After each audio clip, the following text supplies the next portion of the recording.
நம்ம இன்னைக்கு கிறிஸ்மஸ் ஸ்பெஷலாக கேக் பாப்ஸ் எப்படி பண்ணுறதுன்னு பார்க்க போகிறோம். இது நீங்கள் கிறிஸ்மஸ் நியூ இயருக்கு செய்யலாம். குழந்தைங்கள்லாம் ரொம்ப விருப்பப்பட்டு சாப்பிடுவாங்க. ஹாய் ஃப்ரெண்ட்ஸ், வணக்கம். என் பேர் Abhi. Welcome to Indian recipes Tamil. வீடியோக்குள்ளே போகிறதுக்கு முன்னாடி நம்ம சேனல் இந்தியன் ரெசிபீஸ் தமிழை சப்ஸ்கிரைப் பண்ணிக்கோங்க. கூடவே இருக்க பெல் சிம்பலையும் கிளிக் பண்ணிக்கோங்க.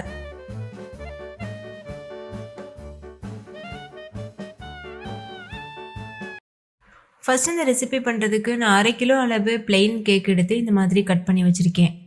பிளெயின் கேக் ரெசிபி நான் ஏற்கனவே நம்ம சேனலில் நிறைய டைம் அப்லோட் பண்ணியிருக்கேன். எக்கு வச்சு பிளெயின் கேக், அதுக்கப்புறமா எக்லெஸ் பிளெயின் கேக், இந்த மாதிரி நிறைய வெரைட்டியான பிளெயின் கேக் ரெசிபிஸ் நம்ம சேனலில் இருக்குது. வேணா செக் பண்ணி பாருங்கள். டிஸ்கிரிப்ஷனில் லிங்க் தரேன், உங்களுக்கு யூஸ்ஃபுல்லாக இருக்கும். இல்லை நீங்கள் கடையில் வாங்குகிற கேக்கு யூஸ் பண்ணலாம். இல்லைனா நீங்கள் வீட்டில் செஞ்சுட்டு கேக் கட் பண்ணியிருப்பீங்கள்ல, அப்போ மீந்து போகிற கேக்கு கூட யூஸ் பண்ணிக்கலாம். இதை நீங்கள் இந்த மாதிரி கையில் உதிர்த்து விட்டுக்கலாம். அப்படி இல்லைனா மிக்சியில் போட்டு அரைச்சிட்டு கூட யூஸ் பண்ணிக்கலாம். கையில் உதிர்த்து விடுறதை விடவே மிக்சியில் போட்டு அரைக்கும் போது வேலை சுலபமாக முடியும். இப்போ பாருங்கள், நான் கேக்கு அரைச்சி எடுத்துக்கிட்டேன். இப்போ இது கூட தேவையான அளவுக்கு கண்டென்ஸ் மில்க் சேர்த்துக்கோங்க. சேர்த்துட்டு ஒரு சப்பாத்தி மாவு பக்குவத்துக்கு பிசைஞ்சுக்கோங்க. நல்லா சாஃப்டான மாவு பக்குவத்துக்கு பிசைஞ்சுக்கணும். ஸ்டார்டிங்லேயே நிறைய சேர்த்துறாமல் கொஞ்சம் கொஞ்சமாக சேர்த்துட்டு மிக்ஸ் பண்ணிக்கோங்க. நீங்கள் இந்த கண்டென்ஸ் மில்க்குக்கு பதிலாக நம்ம ஒயிட் சாக்லேட் இருக்குல்ல, அதை மெல்ட் பண்ணிவிட்டு கூட சேர்த்துக்கலாம். இது எதுக்காக சேர்க்குறோன்னா, அப்போ தான் கேக் உதிர்ந்து போகாமல் இருக்கும். மற்றபடி நம்ம பால் மாதிரியான பொருட்கள் சேர்த்து பிசைஞ்சோன்னா கூட கேக்கு உதிர்ந்து போகிறதுக்கு சான்ஸ் இருக்குது. இப்போ பாருங்கள், நல்லா சாஃப்டான மாவு பக்குவத்துக்கு மிக்ஸ் பண்ணியாச்சு. ஓகே, இப்போ இது ஒரு உரமாக இருக்கட்டும். அடுத்து நம்ம சாக்லேட் மெல்ட் பண்ணி எடுக்கணும். நான் 200 கிராம் அளவு ஒயிட் சாக்லேட் எடுத்திருக்கேன். இதை டபுள் பாய்லர் மெத்தடில் மெல்ட் பண்ணி எடுத்துக்கோங்க. பாருங்கள், இந்த மாதிரி. இதே போல் பிளாக் சாக்லேட்டும், அதாவது டார்க் சாக்லேட் இருக்குல்ல, அதுவும் 200 கிராம் அளவு எடுத்து டபுள் பாய்லர் மெத்தடில் வச்சு மெல்ட் பண்ணி எடுத்துக்கோங்க.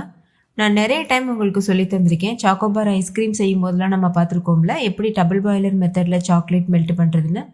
அந்த மாதிரி மெல்ட் பண்ணி எடுத்துக்கோங்க. ஒருவேளை உங்களுக்கு சந்தேகமாக இருந்ததுன்னா இந்த வீடியோக்கு கீழே இருக்க டிஸ்கிரிப்ஷனில் லிங்க் தரேன், செக் பண்ணி பாருங்கள், உங்களுக்கு யூஸ்ஃபுல்லாக இருக்கும். இப்போது சாக்லேட் மெல்ட் பண்ணியாச்சு. இது ஒரு உரமாக இருக்கட்டும். அடுத்து நம்மளுக்கு தேவைப்படுறதே இந்த மாதிரி சுகர் ஸ்ப்ரிங்கிள்ஸ் தேவைப்படும். இது எல்லா டிபார்ட்மெண்ட் ஸ்டோர்லேயும் கிடைக்கும், ஆன்லைன்லேயும் அவைலபிளாக இருக்குது. இது இல்லாமல் கூட நம்ம செய்யலாம், இது ஆப்ஷனல் தான். இது கலர் ஸ்ப்ரிங்கிள்ஸ். இதை நம்ம வீட்டிலேயே கூட ப்ரிப்பேர் பண்ணலாம். நான் அந்த வீடியோவும் அப்லோட் பண்ணியிருக்கேன். ஓகே, இது ஒரு உரமாக இருக்கட்டும். அடுத்து நம்ம ரெடி பண்ணி வச்ச கேக் மாவு இருக்குல்ல, அதை இந்த மாதிரி ஒரு ஸ்பூனில் மெஷர் பண்ணி எடுத்துகிட்டு சின்ன சின்ன உருண்டைகளாக உருட்டி வச்சுக்கோங்க. எதுக்காக ஸ்பூனில் மெஷர் பண்ணிவிட்டு உருட்டுறோன்னா, அப்போ தான் எல்லா உருண்டைகளும் ஒரே அளவில் இருக்கும், அதுக்காக. ஓகே, இதே போல் மீதி இருக்க எல்லா உருண்டைகளையும் நம்ம ரவுண்ட் ஷேப்க்கு உருட்டிட்டு வச்சிடலாம். அதாவது லட்டு மாதிரி விரிசல் இல்லாமல் உருட்டிக்கோங்க. பாருங்கள், எல்லா மாவையும் நான் உருட்டி வச்சுருக்கேன். இப்போ இதை ஃப்ரீசரில் 2 மணி நேரத்துக்கு வைக்கணும். நீங்கள் ஃப்ரீசரில் வைக்காமல் ஃப்ரிட்ஜில் வச்சிங்கன்னா 5 மணி நேரத்துக்கு வைக்கணும். இப்போ ஃப்ரீசர்லேருந்து எடுத்தாச்சு, 2 மணி நேரம் ஆயிடுச்சு. இந்த பால்ஸ்லாம் நல்லா ஹார்டாகிட்டு இருக்கும். அடுத்து நம்மளுக்கு தேவையானது இந்த மாதிரி ஸ்டிக்ஸ் தேவை. நம்ம லாலிபாப்லலாம் இருக்கும்ல, அந்த மாதிரி ஸ்டிக்ஸு. இது கடையில் கிடைக்கிது, நீங்கள் வாங்கிக்கலாம். இல்லை ஆன்லைனில் கூட அவைலபிளாக இருக்குது. இப்போ இந்த ஸ்டிக்கை அப்படியே நம்ம இந்த உருண்டைகளில் வைக்கக்கூடாது. சாக்லேட் நம்ம மெல்ட் பண்ணி வச்சுருக்கோம்ல, அந்த சாக்லேட்டில் டிப் பண்ணிவிட்டு அதுக்கப்புறமா தான் இந்த உருண்டைக்குள்ளே வைக்கணும்.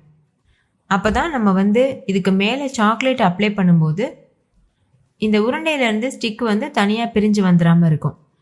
இது ஒரு கம் மாதிரி செயல்படும், அதுக்காக தான் இந்த மாதிரி பண்ணுறோம்.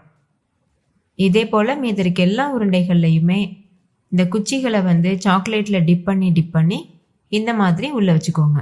பாருங்கள், இந்த மாதிரி. கண்டிப்பாக இந்த ஸ்டெப் மிஸ் பண்ணாமல் பண்ணுங்கள். இப்போ இந்த மாதிரி பண்ணிவிட்டு மறுபடிக்கும் ஃப்ரிட்ஜில் ஒரு 1 hour வச்சுக்கோங்க. அப்போ தான் இந்த குச்சி நல்லா செட் ஆகிட்டு வரும். இப்போ நம்ம ஃப்ரீசரில் வைக்கணும்னு அவசியம் கிடையாது. நார்மலாக ஃப்ரிட்ஜில் நீங்கள் 1 hour வச்சாவே போதும். இப்போ பாருங்கள், எல்லா உருண்டைகள்லையுமே ஸ்டிக்கை இன்சர்ட் பண்ணியாச்சு. அதே மாதிரி ஃப்ரிட்ஜ்லேயும் வச்சு எடுத்தாச்சு. ஃப்ரிட்ஜில் வச்சு எடுத்ததுக்கப்புறமா நல்லா ஒட்டி பிடிச்சிருக்கும். இப்போ இந்த கேக்கை நம்ம மெல்ட் பண்ணி வச்சுருக்கோம்ல சாக்லேட்டு, அதில் டிப் பண்ணி எடுத்துக்கோங்க.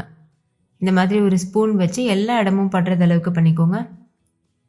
அதுக்கப்புறமா இந்த மாதிரி டேப் பண்ணிங்கன்னா மீத இருக்க சாக்லேட்லாம் கீழே விழுந்துடும். கரெக்டாக அந்த ரவுண்ட் ஷேப்க்கு நம்மளுக்கு கிடைக்கும்.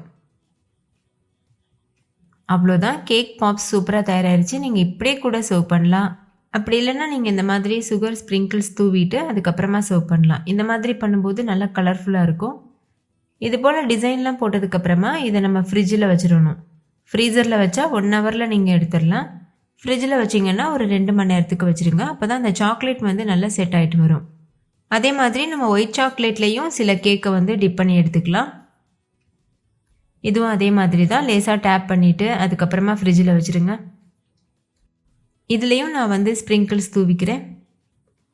இந்த மாதிரி தூவி பண்ணும்போது பார்க்குறதுக்கு நல்லா கலர்ஃபுல்லாக இருக்கும். அதுக்காக தான் பண்ணுறோம். டேஸ்ட் வந்து மாறுபடாது. நீங்கள் ப்ளெயின் அப்படியே கூட சர்வ் பண்ணலாம். அப்படி இல்லைன்னா நீங்கள் வந்து சாக்லேட் வச்சே கூட டிசைன் பண்ணலாம்.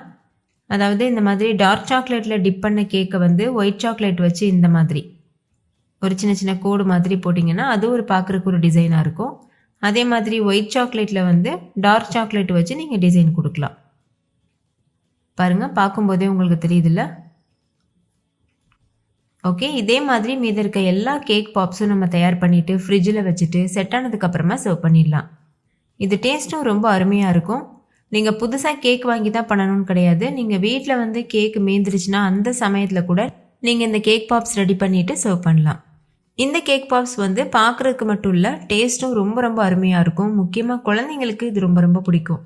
வெளியில் அந்த சாக்லேட் நல்லா கிறிஸ்பியாகவும் உள்ளே அந்த கேக் நல்லா சாஃப்டாகவும் ரொம்பவே அருமையாக இருக்கும். ஸோ மிஸ் பண்ணிடாமல் ட்ரை பண்ணி பாருங்கள்.